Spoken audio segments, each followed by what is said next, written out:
ஒரு யுத்தம் நிறைந்து யுத்தத்தினுடைய நடுப்பகுதி காலத்திலே தீவகத்திலே அரசியல் பிரச்சார பணிக்காக சென்ற பொழுது அப்பொழுது இலங்கையினுடைய செல்வாக்குமிக்க அமைச்சராகவும் பாராளுமன்றத்திலே தன்னை அங்கம் வகித்துக் கொண்ட டக்ளஸ் சிவானந்தா அவர்களுடைய ஆயுத குழு நாரந்தனை தம்பாட்டியில் வைத்து அண்ணன் மாவை சேனாதிராஜா மீது நடத்திய கொலைவெறி தாக்குதலில் ஏரம்பு பேரம்பலம் என்பவரும் யோகசிங்கம் கமல் ஸ்ட்ரோங் என்பவரும் அந்த இடத்திலே வாள்களால் வெட்டியும் துப்பாக்கியால் சுட்டும் படுகொலை செய்யப்பட்டார்கள். அதே நேரம் அண்ணன் மாவை சேனாதிராஜா, சிவாஜிலிங்கம் மற்றும் கிராம அலுவலராக இருந்த சிவராசா உட்பட 28 பேர் காயமடைந்திருந்தார்கள்.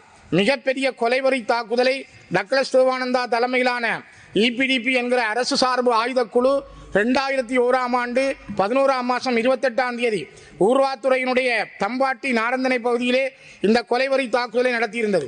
அதிலே கூட அண்ணன் மாவை சேனாதிராஜா அவர்கள் தப்பித்து தன்னுடைய பயணத்தை இறுதி வரை மிகப்பெரிய காயத்தோடு அவர் இன்று வரை இறக்கும் வரை தன்னுடைய பணியை ஆற்றியிருந்தார். அதே நேரம் இன்றும் சிவாஜிலிங்கம் அவர்கள் விழுப்புண்ணடைந்த நிலையிலும் ஒரு இயலாதவராகவே தன்னுடைய காட்சியை திறக்கின்றதை நாங்கள் பார்க்க முடிகிறது.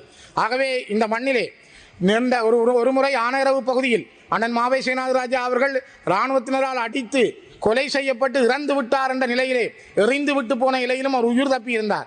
ஆகவே அவருடைய வாழ்க்கை பயணம் என்பது மக்களுக்காகவும் இந்த மக்களுடைய நல்நிலைக்காகவும் தன்னால் முடிந்தவரை ஆற்றிய பணியாகவே இருக்கிறது.